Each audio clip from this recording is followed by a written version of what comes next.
បាទនៅព្រឹកថ្ងៃទី30នេះគឺខ្ញុំបានចេញដំណើរពីខាងខេត្តស្ទឹងត្រែងបាទទៅភ្នំពេញវិញហើយបាទអូខេតោះមើលសាលាខេត្តស្ទឹងត្រែងទាំងអស់គ្នាណាបាទនេះគឺជាសាលាខេត្តស្ទឹងត្រែងបាទមានទីធ្លាធំទូលាយណាស់បាទឃើញទេបាទមើលខាងនេះបាទអូខេខេត្តស្ទឹងត្រែងបាទទៅតែមកថ្ងៃ28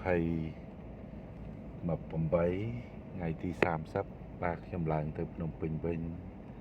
អរគុណលាសិនហើយបាទខាងខេត្តស្ទឹងត្រែងព្រោះត្រូវទៅធ្វើការងារនៅខាង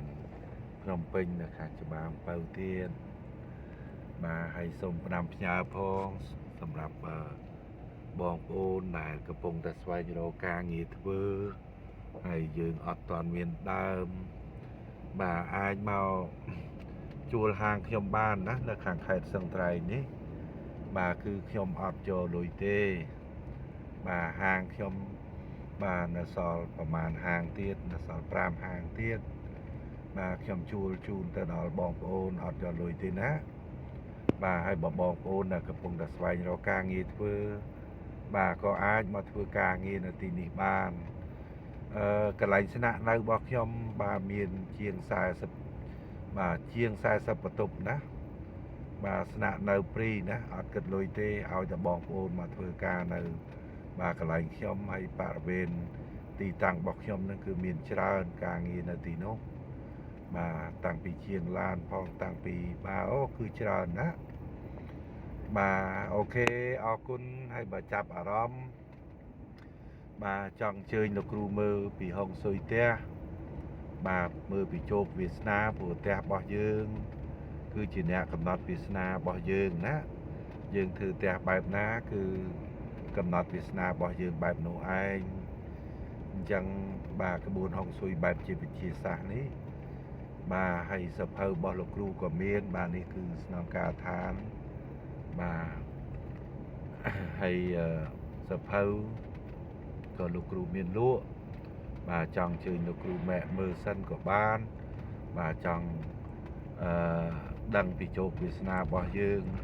ធម្មតាបានន័យថាការវិវត្តរបស់យើងបានន័យថាលទ្ធផលរបស់យើងតិចដងក្បួនហុងស៊ុយបែបវិទ្យាសាស្ត្រនេះគឺកើតចេញមកពីបាទកត្តារបស់ធម្មជាតិណាគឺកើតចេញមកពីកត្តាធម្មជាតិបានន័យថាកត្តាមេឃកត្តាដីកត្តាមនុស្សបាទគុំគ្នាទាំង3ហ្នឹងបាទហើយมันពាក់ព័ន្ធជាមួយនឹងថ្ងៃខែឆ្នាំកំណើតរបស់យើងឬមួយក៏យើងពណ៌អីអត់ទេក្បួនរបស់លោកគ្រូគឺក្បួនបែបជាវិទ្យាសាស្ត្រអញ្ចឹងគឺងាយប៉ុន្តែបាទទទួលបានអតិពលផ្ទាល់ពីកត្តាធម្មជាតិមានន័យថាផ្ទះកំណត់វាសនាឲ្យយើងសាងណាបានន័យថាការដែលយើងសាងការដែលយើងធ្វើគឺកើតចេញមកពីអារម្មណ៍របស់យើងនាំឲ្យយើងគិតហើយការគិតរបស់យើងនេះគឺវាកើតចេញមកពីវិញ្ញាណបាទវិញ្ញាណដែលនាំឲ្យយើងមានអារម្មណ៍នាំឲ្យយើងគិតពេលដែលយើងគិតហើយក៏យើងធ្វើ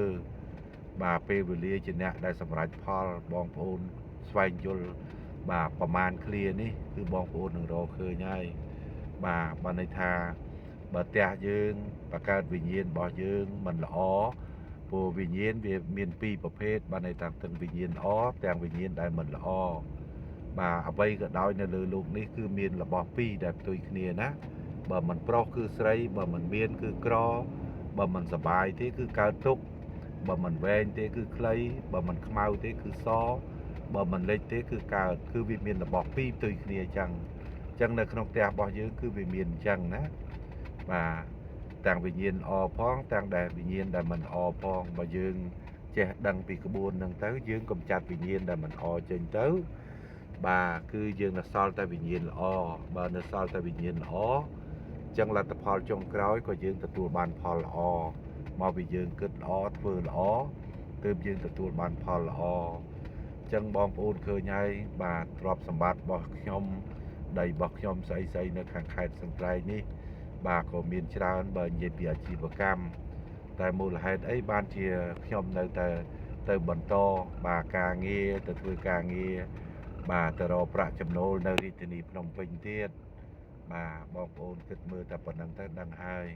អូខេចឹងអរគុណណាស់លេខទូរស័ព្ទរបស់ខ្ញុំគឺ097 80 79 595 015 69 10 គុត 10 គុត 099 9 គុត 24 24អូខេអរគុណបាទទាំងអស់គ្នា